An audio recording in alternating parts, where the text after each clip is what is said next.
Hey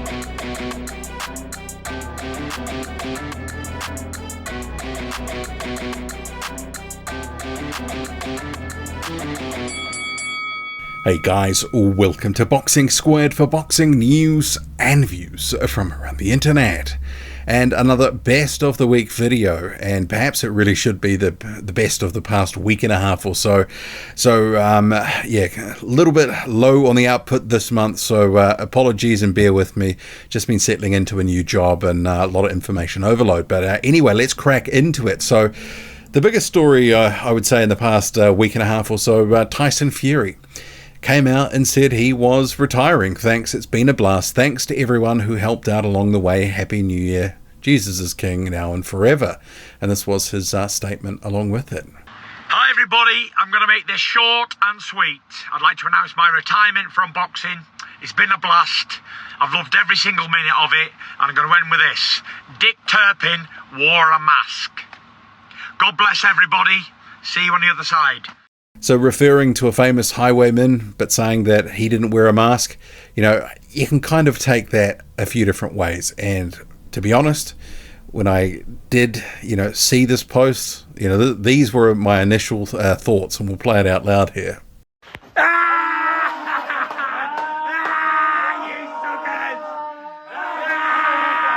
You big dosser. And I think perhaps he is going to be playing us for fools here and suckers, because Tyson Fury has a potential fight with Anthony Joshua on the table. They were saying win, lose or draw for both Joshua and Fury in 2024, that the Saudis wanted to make it. And he's lost a little bit of leverage by losing against Usyk. Perhaps that loses a little bit of money and perhaps a retirement and getting talked out of retirement with a few extra bucks. Perhaps that will make things happen. I mean, as it is, you do have a number of people, promoters and other people weighing in on this. Eddie Hearn, Matchroom promoter, of course, never short of a word, says, I think if you haven't got the heart for it anymore, you don't want to compete, I think retirement is the best option. I'm disappointed, obviously, for British fight fans, because we've got the chance to make the biggest fight in boxing. If that is the last we see of him, he's had a great career. I doubt it, but it's always been come into retirement to make sure someone pays you to come out of retirement. But if that's his lot, all the respect to him, and I wish him all the best. I just think if I was looking for the right deal, I'd go into retirement too, but I can't speak on his behalf. That's just what I would do. I think it's a natural play. Maybe that's his lot. I don't know him well enough to comment, really, but obviously never short of a comment. And actually, a few further comments there. Hearn also saying, is my gut feeling is we'll see him again. He's doing it because coming out of retirement to fight AJ is more beneficial to him, or he's retiring. He's coming off 2 defeats. That's the difference here. And maybe he just doesn't have the stomach for him for it anymore. And if he hasn't, best of luck and go live a nice life. The only reason he fights again is to fight Anthony Joshua. I don't know of any other fights that would appeal to him or would generate the kind of money for him to want to return. I don't know if this has come because AJ has been quite vocal, calling the fight out, and there's going to be a lot of pressure in building the fight. So Eddie Hearn, sort of a bob each way, saying doesn't think Fury's really retired, but if he is, best of luck. And I guess a lot of us probably feel that way. Tyson Fury has had a storied career, but we've been here before about the retirements. Obviously, the notable one for the period of a couple of years, and then more recently, 2022, retired again. So we've been here before, and he came out of retirement and obviously has had some big fights since then. But I think Hearn is right that the only logical fight for Tyson Fury that is left is Anthony Joshua. And whether he would fight beyond a Joshua fight, unclear. I guess it depends on the money, but he's got oodles of it. But as we know, Tyson Fury does love a pound note. And Turkey LL Sheikh, he has said give Fury some time before comeback talks. So he's quoted as saying, first of all, this is the kind of decision must be from the fighters. Of course, as a fan of boxing, I don't like it. We want to see Tyson in more big fights, but I can understand his situation. You don't know, this kind of decision can be changed by time. I will support him and discuss it with him. I will leave it with him for some time to be with his family, and then we can discuss it. So a big Turkey weighing in there. And I think the lure of millions and millions of dollars for a huge fight that would presumably and logically be in the United Kingdom, Fury and Joshua. I mean, it is one of these fights kind of like Joshua Wilder that you hoped would get made when they were still in the best of their primes. And now it's just more you hope that they get made. Fury and Joshua certainly, I think, past their best, but still very good fighters. So I hope it gets made. I don't think Tyson Fury is quite done yet, but I guess we will see. Deontay Wilder, meanwhile, so there has been speculation about who he will fight. A number of different fighters, Deontay Pettigrew, Stephen Shaw, and more latterly Curtis Harper, have been spoken about as potential opponents. Harper has come out and actually said he's accepted a fight with Wilder for April the 26th, and that would be a BLK Prime card. So you do have a situation that they're saying that this card will be in Atlanta. Wilder and Harper have submitted signed contracts to fight in a bout which was being targeted for April the 26th. So that's according to TalkSport, but no official announcement yet. But kind of I'm on the fence about this for a couple of reasons. I don't think it's ideal, anyone below a certain level. I mean, because honestly at this point, beyond confidence, what's the point? And if Deontay Wilder needs to have confidence fights against low-level journeymen, there's a case to say, should he pack it in? I sort of thought when Stephen Shaw was mentioned as a potential opponent, I thought that's actually a decent level.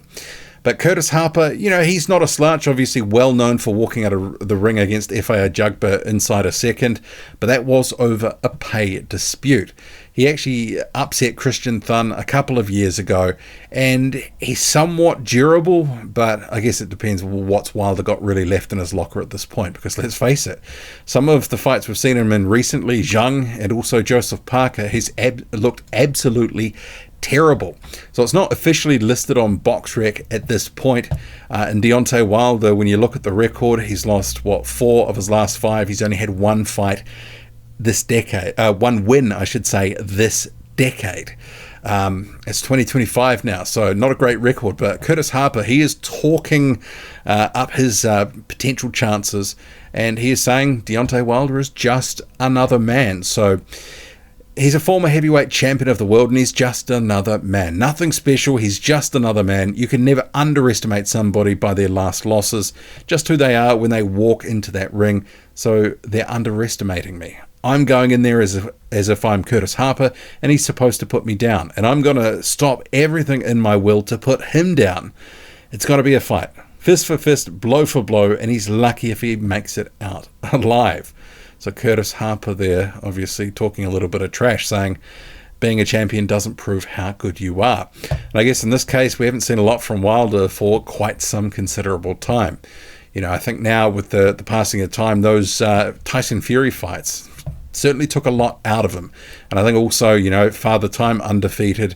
And you have to remember a long list and litany of injuries, particularly to the right arm, right hand. Wilder certainly has, his slide from the top has been dramatic. And obviously this is another fight that Turkey LL Sheikh, Big Turkey, has sort of said he would still like to see it. I kind of feel like its time has passed. I mean, Wilder's drop-off has been so significant. But I guess if he gets a good win against, say, a Curtis Harper type opponent, gets a little bit more air in the balloon in terms of his career and the hype, they'd make it off the back of that potentially. But it does feel like the Saudis want to make, and I've been saying this in different videos on Patreon, they're trying to squeeze every last drop out of the big four, which is Fury, Joshua, Usyk, and Wilder. And I'm not sure how many drops of the juice are left in Wilder at this point, but they're going to try squeeze it if they can. And Turkey says, I want to see Joshua and Wilder now. If Tyson is not available, why not Joshua and Wilder? We finished the fight between Bakole and the Nigerian fighter Ajagba. After that, we want to see Joshua against Bakole. Me, I want to see this fight. Do you know where I want to see it? I want to see it in Africa. So, I mean, there's a pathway for what they're talking about Joshua. So he obviously thinks that Joshua beats Wilder. And that's actually another fight I was going to be talking about. So a card coming up in May 2025 is going to feature Martin Bakole versus F.A. Ajagba. As we know, Bakole was spoken about for Zhang, Zhilei, and also Agit Kabayel, but those two fighting each other. Bakole left without a chair, so I'm glad to see he's going to get a fight with Ajagba. It's not officially announced, but as Turkey says in this tweet on screen, further details about venue and exact date will be announced later.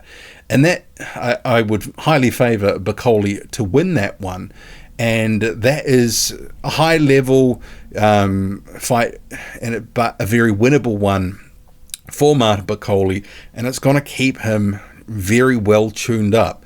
And I'm not saying that F.A. Ajagba is a walkover, because he's not. But that's, he's going to have to work for that one, Martin Bakole, and there's danger in that one because those long levels of Ajagba, those long straight punches, and Bakole, if he takes a few of those, who knows what could happen. When we talk about guys with pop, Ajagba does have some snap, and if he catches up with you, you could be in trouble. But as we know, Martin Bakole, heavy hands, the left and the right. Moving on, so in this past week, you had for the BAKEV and BVOL rematch, which is coming up February 22, 2025, on the undercard featuring Dubois, Parker, and then also Zhang versus Kabayel. So they've gone face to face, and great card, great fights. It is a big splash, this card, for entering Riyadh season for 2025. The Saudis are really splashing the cash for this one. A great undercard featuring these heavyweight fights.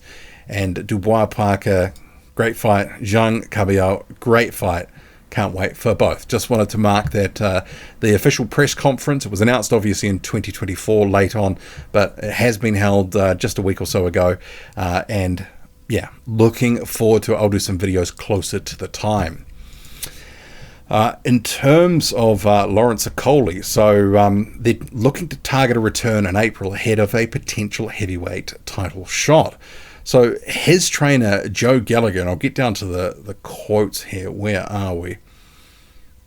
We're looking for a big fight in April. We're also looking at how the heavyweight division plays out. We're looking at where Fabio Wardley goes with the WBA and Moses Itauma with the WBO. Everybody is getting in position for when those titles become vacant, or even when interim belts become available. Lawrence is a really good position with the WBC. I think we're one fight away from him becoming a mandatory challenger with them. So we're looking at a good fight in April. With that in mind, another fight to give him a challenge. We've mentioned Wilder, we've mentioned Joe Joyce. We're looking at those types of opponents, names who will most likely give us rounds and generate a bit of fear factor as well. I mean, we'll have to see what they tee up for him. I'm not sure Okolie's in some of those guys' plans, but we'll see. But he is a good addition to the heavyweight division. And actually, Gallagher did comment in here that people were taking some pot shots at his weight.